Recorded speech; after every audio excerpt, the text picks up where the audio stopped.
My fiancé, Charlie. My sister, Kendall. Kendall's boyfriend, Jack. Charlie and I have been together for 6 years and have lived together for 3 years. We met in college. Our relationship is awesome. I love him more than anything, and I know he's the one I want to spend the rest of my life with. We're best friends, we make a great team, and we're really happy together. So no problems there. Kendall and I have always been close. We've had normal sisterly arguments and whatnot, but I love her and she's family. I don't really know Jack that well, but he seemed like a nice guy, which obviously isn't the case, and we've all gotten along until now. Kendall and Jack have been together for 2 years. Their relationship is rocky. Kendall has called me countless times because of fights, breakups, and drama.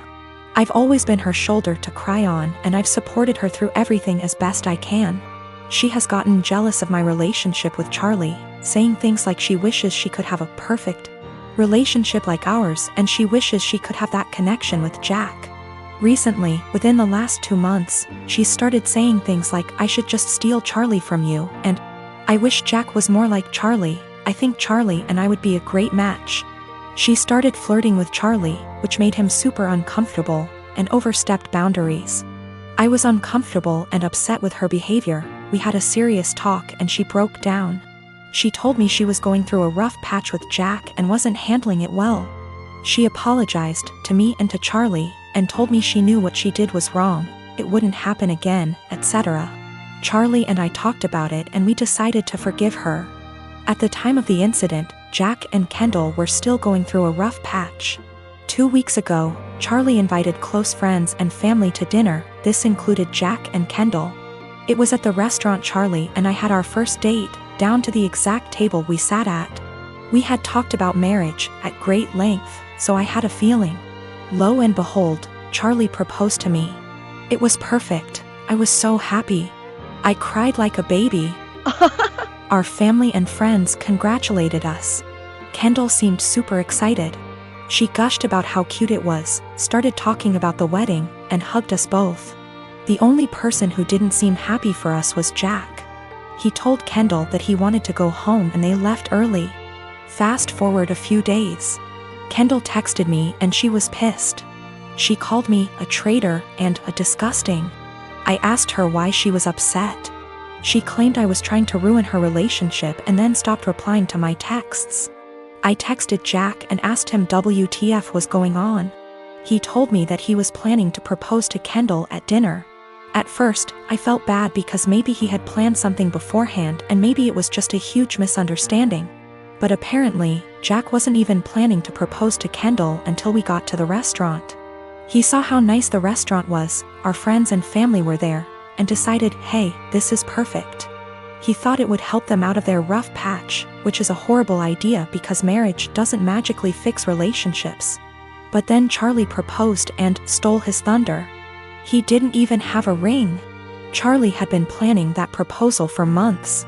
He's had the ring for 6 months, made the reservations 2 months beforehand, invited all of our family and friends. Even the staff of the restaurant was in on the proposal. He put a lot of thought into it, and I don't think Jack's heat-of-the-moment decision to propose is more important than Charlie's carefully planned proposal. I'm actually upset that Jack would make something this special and important into something dramatic and all about him. I didn't apologize. Charlie and I talked about it. He agrees and doesn't think we should apologize. Since then, Kendall and Jack haven't talked to us. Which is fine by itself, but that's not the end of it. Both of them have been shaming us on social media, twisting the story to make themselves look like victims, and have even coined us the proposal thieves.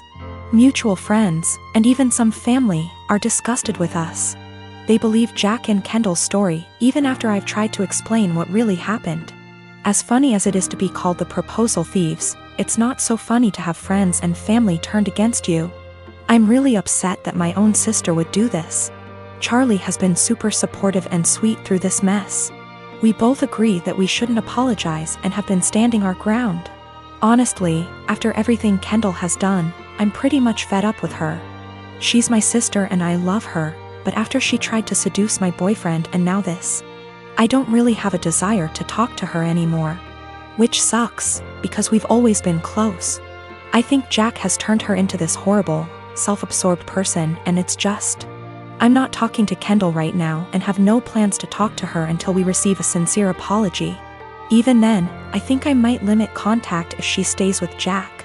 I can't wait to see what a mess actually planning the wedding will be. The people who believe Jack and Kendall's story are the ones who were not at the proposal dinner. A large amount of mutual friends who weren't there plus extended family believe the story. Our parents, Charlie's siblings, and the few close friends that were actually at the dinner do not believe the bullshit story. We just haven't made a post addressing everything / telling our side of the story because we wanted advice on how to approach it. I have a daughter, Sadie, with my ex-husband John. We got divorced 5 years ago and I have primary custody while he sees her 2 weekends a month. Last year, he got married to Amanda, who has sole custody of her kids from a previous marriage. Amanda is a SOM, not for any health reasons or so on, she just doesn't want to work, while John works at a 9 to 5. He makes good money to support them, but not enough to live in luxury. I have a much higher paying job. Since it's just me and Sadie, I make sure she has the best possible life. She goes to a private school, set her up a college fund, and she has much better things than most kids: phone, clothes, etc. I still manage to raise her to be humble and not take things for granted, and she's one of the hardest working people I know. Always making sure to get good grades and keep her room tidy. Well, the last few times she came back after a weekend at John's, I noticed that the clothes she was bringing back in her duffel are A, not her size, and B, much cheaper and poorer quality than what I usually buy for her. I asked her why that is and she told me that while she's at her dad's, Amanda takes away her nice clothes and gives them to her kids while Sadie gets the clothes they buy from Target. I asked her if she wanted them back, but she said she didn't mind sharing since all her favorite clothes were kept here. The problem came when I went to pick her up last weekend. I had a business meeting and couldn't drive her over, so Amanda offered to just pick Sadie up from school, which hadn't happened before. When I got there on Sunday, John and Amanda asked me to sit down with them, and when Sadie came to hug me, Amanda sent her to her room quite harshly, saying her punishment wasn't over yet. I was confused because Sadie very rarely misbehaves. They sat me down in the kitchen and said that it was unfair for Sadie to be going to a private school while her kids go to a public one. So they decided that Sadie would be pulled out of private school and put in the same school as the girls. They also said I should keep up Sadie's punishment because when they told her, she blew up at them, told them it wasn't fair, and yelled that Amanda and her kids weren't even her real family, that all they did was steal. I told them in no uncertain terms to off. I would not be pulling my child out of a school she likes, away from her friends, because they can't afford it. I told them they could easily make as much money as me if Amanda started working in her field because she has the qualifications, and the job market is very good. I told them their money problems are not my issue, and if Sadie's items get stolen again or they try to pull her out of school, I'll be taking this to court. They've been blowing up my phone ever since, calling me a selfish. And after telling the story to a friend, he told me I was rubbing my success in their face. But I still don't feel like I did anything wrong. I got temporary guardianship while waiting for a court hearing. We're going to try to get full custody and have John get 1 day a week of visitation, supervised for at least the first few months, and no contact with Amanda or her kids. This way, he still sees Sadie just as much and they can try to repair their relationship, but she doesn't have to go back there. All contact between us is made through emails, which are CC'd by my lawyer, and I've asked for Sadie's things back. I've talked to Sadie and we've decided that she's going to try therapy for a little while to help deal with everything that's happened. We've had the hearing and our custody arrangements been modified. Any and all decisions relating to Sadie are made by me, and me alone. John has supervised visitation once a week. And Sadie will continue in therapy to deal with all the issues Amanda and company have caused her. They tried to push for 50/50 custody split on grounds of alienation. So me trying to put Sadie against her father. But we made it clear from the start that we wanted to keep Amanda and her children away, and wanted supervision only because we don't feel safe leaving him alone as of yet, but that we were open to modifications. Thanks to that, the proof of stealing, and Sadie's therapist's testimony, their claim was thrown out pretty quickly. Amanda's pissed and has tried to contact me and Sadie, but I made it clear to her that if she keeps harassing me or my daughter, I'll have to make this known to the authorities. Sadie and I have blocked her everywhere, and any communication between John and us is made through text messages or emails only. I got pregnant with my daughter Emma at 18. I lived at home and was going to college and working. When I got pregnant, my parents kicked me out and I had to move in with my ex. I dropped out of school and quit my job to take care of Emma because my ex told me he would support me. When I was 22, he was 24, he graduated law school. He told me I had to move out because he wanted to find a wife. My parents had forgiven me, so I moved in with them. We didn't have a court order, but we split custody pretty much 25/75 with me having more time. When Emma was 6, he married his now wife. She couldn't have any more kids and wanted Emma and her daughter to be sisters. Over the next 3 years, Emma spent less and less time with me. She'd throw a fit if I tried to pick her up. They gave her things I couldn't. When she was 8, she told me she hated me. I never blamed her for the lies her father put in her head, because even though I lived at home, I was in college and working and did my best to provide her for her, but obviously they could do more. They took me to court when she was 10 and surprise, the lawyer and his doctor wife with their $1 million home beat me in court. They painted me out to be this horrible parent and Emma backed them up. They got primary custody and I got visitation. But Emma refused to see me. I gave her money and gifts. But she didn't want me in her life.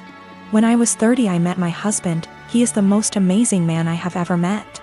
He's seen me struggle with this and been very supportive.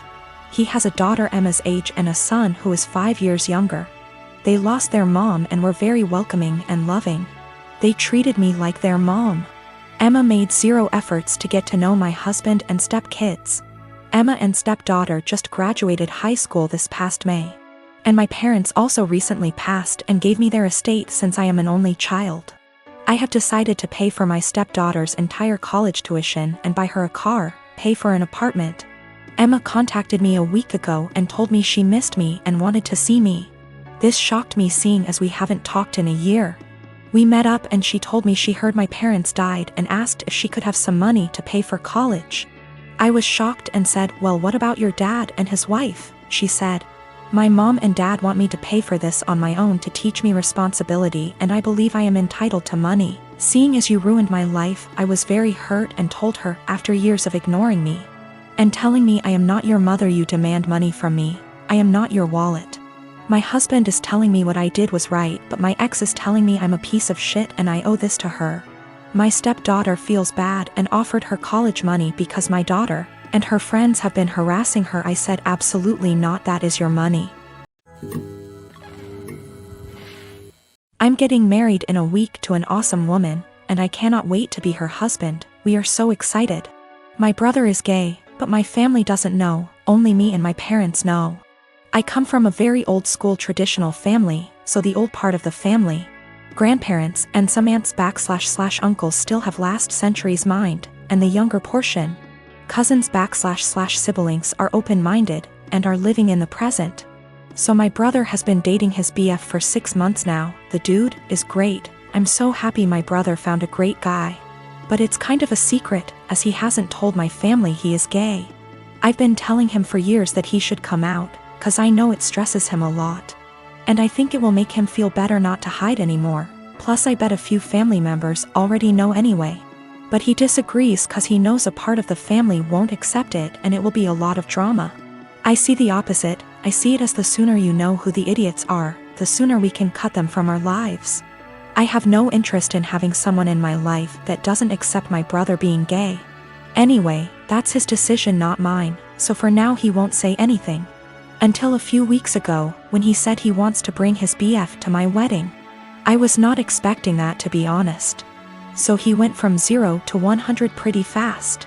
If it was any other occasion I would be supportive, obviously, but I don't think my wedding day is the day to do that. Imagine all the drama and gossip and bullshit that would happen.